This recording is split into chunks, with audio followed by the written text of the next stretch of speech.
Hello and welcome back. You're watching Tobago Updates. This is the morning show, and I'm your guest host this morning as we continue to celebrate International Women's Day. My name is Avian Parks. We have our second guest on this morning, and her name is Fanta Carrington, and she is a poultry farmer. Fanta, good morning. Good morning, Miss Box. Good It's morning, such a Tobago. it's such a pleasure having you on the program. I met Fanta a few years ago as we went around with the then Chief Secretary, Mr. Dennis, and we were going around to the farms. And Fanta actually was probably one of two females who was into agriculture. Now, I will tell you a little secret, Fanta. As a student at Scarborough Secondary, I always ran from the agricultural period because I did not like being in the sun. So when I see women in agriculture, I am really, really so proud of you all. I really admire you all. Just tell us about your journey. Why agriculture? How did you choose this field to get into as a career? Well, my father left Trinidad as a certified welder, and he came to Tobago to reside here, right? And he started a family. When he came to Tobago, he came with two fishing boats, a van, cooler. He also had a fishing tackling shop that my mother would have run, right? And that didn't work out, that failed. He then decided to be a taxi operator. That failed as well. At that point in time, my mother was a housewife.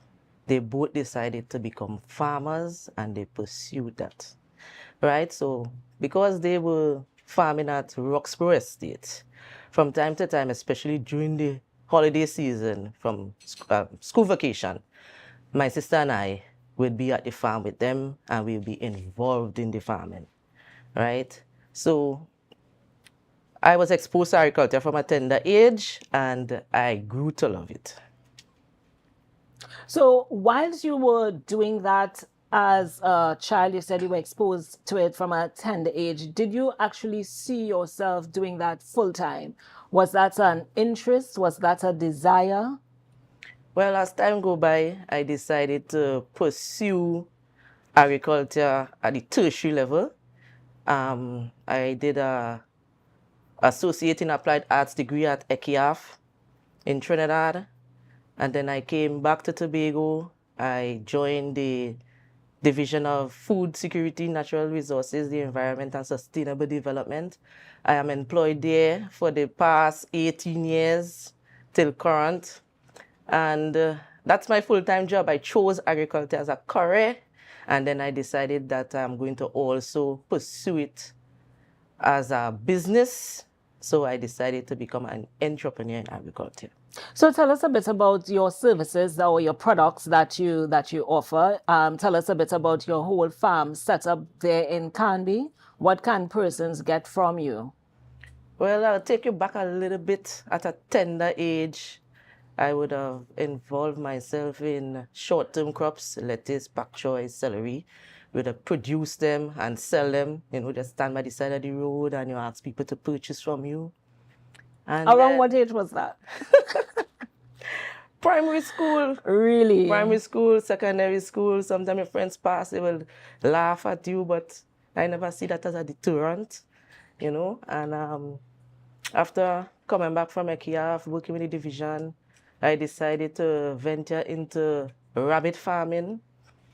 I registered a business. I named the business Fanta Rabbit and Poultry Farm.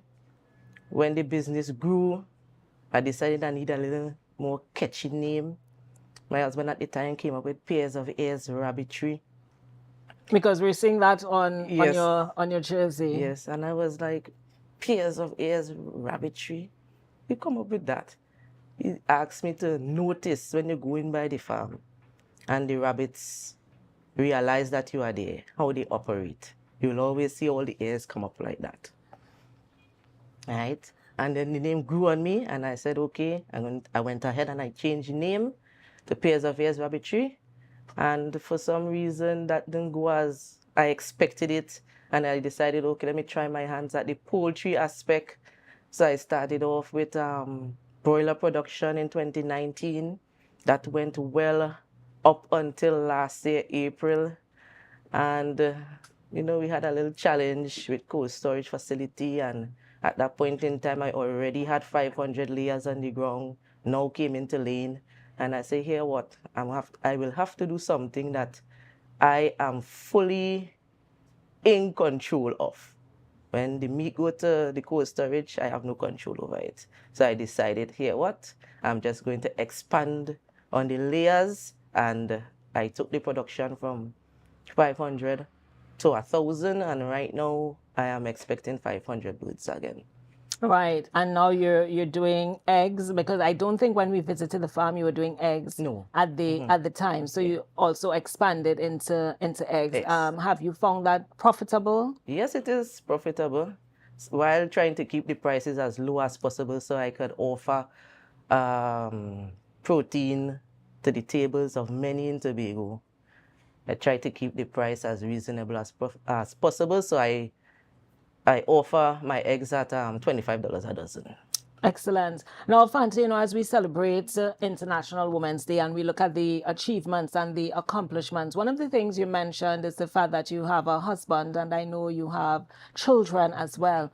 How do you balance? How do you balance? How do you manage being an entrepreneur, being a wife, being a mother? How easy is that, or how difficult is that? Well, as you say, it's a balance. You have to strike a balance somewhere along the line. But I also have a lot of help from my family members, my mom especially, my husband. He takes care of the boy, and that is going quite well. So the business is not just about me, it's family oriented. Everybody have their part to play, and we pull it off.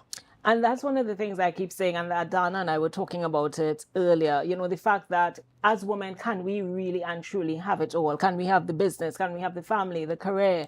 And I said one of the things that is so crucial and vital to us succeeding is having that support system. And of course, you mentioned your husband doing his part, your mom doing her part, it being a family business. Without that support system, it really makes it probably 10 times harder. I think of Michelle Obama, who always spoke about the fact that her mother being able to be in the White House and having that support system allowed her to be who she was able to be. So I'm really glad that you mentioned that. And you also spoke about having to pivot.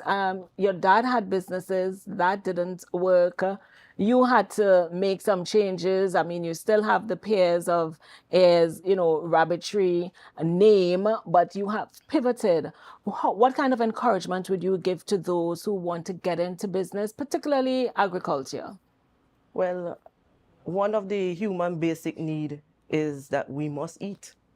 So agriculture is always a good option. It's a viable option, and I invite any female who interested to just hop on board. Something I want to ask, do you ever feel like you are being, for want of a better word, looked down upon as a female in agriculture, dealing with whether it's the dirt, whether it's animals, it's not necessarily the suits and the high heel shoes. Do you ever feel different? Well, there's societal expectations, but I use that as my driving force to improve me, right? And I love that you talk about that, the societal expectations, because I think oftentimes societal expectations limit us. And not just as women, just limit us as human beings. Sometimes, we want to do something. This is our passion. This is our desire. But there's the expectation of sometimes family, society, classmates, so many different things. And it really limits us from fulfilling purpose and being who God has called us to be and God has created us to be. So it's lovely to see you walking in your purpose.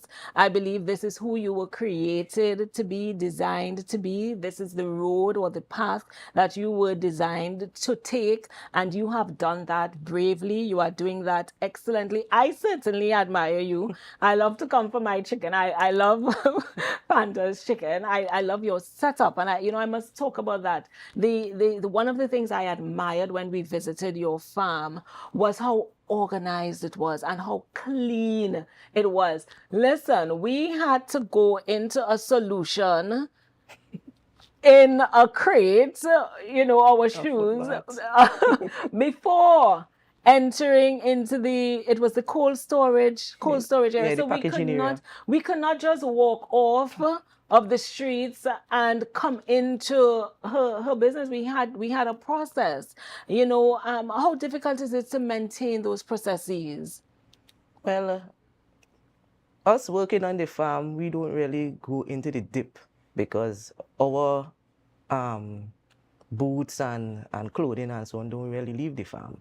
But for people who coming in, we tend to, at least the footwear, you must go into the dip. Right. Yes, because you don't want to bring disease and so on onto the farm.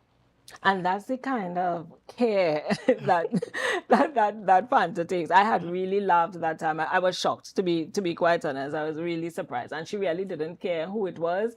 This was her sanitary measures, and you stuck to that. You stuck to that, and that was really, really good.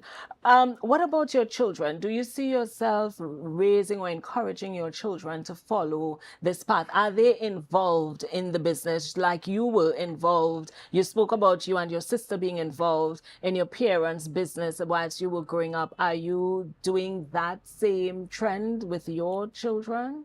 Well, at this point in time, my daughter, she seemed to don't really like the hands-on approach on the farm. But the sale aspect, yes, she's there.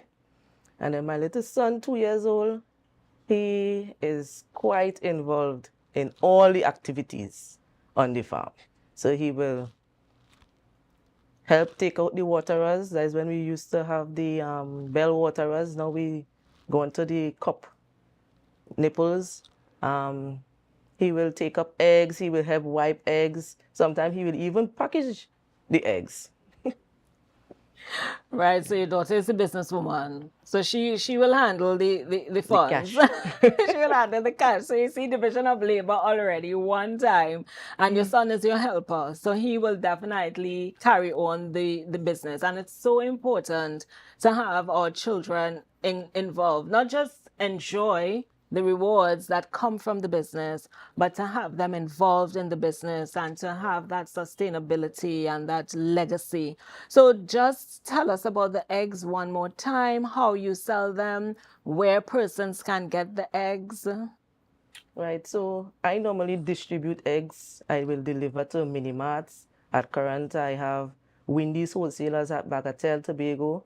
I have Triple L, Mini Mart, and stationery at Spring Garden. I have Riza Mini Mart. I also have Foreshore Food Basket in Riseland, Bethel. Right, that is it for Mini Marts. I supply to 4 restaurants, and I also sell to the general public. So on Friday afternoons, 4 to 6, I will be at Canby Junction, selling out of the panel van. On Saturday morning, 9 to 12 as well at Canby Junction. And on Tuesdays and Thursdays, my mother will be on the Claude Nobel Highway, Pascal Village, Lambeau, under the tent, and she will sell from there. And that is 3 o'clock to 6 o'clock in the afternoon. Tell us the name to look for on the crates. I don't know if the camera could zoom in, but just tell us the name to look for on the crates. You can look for Pears of Ears Rabbitry as the brand and fresh eggs. Excellent. Fanta, thank you so much for joining us this morning on Tobago Updates. Thank you for taking us through your business as a poultry farmer. And I just want to continue to encourage you to do what you're doing. You're doing an excellent job. And of course, we need to eat.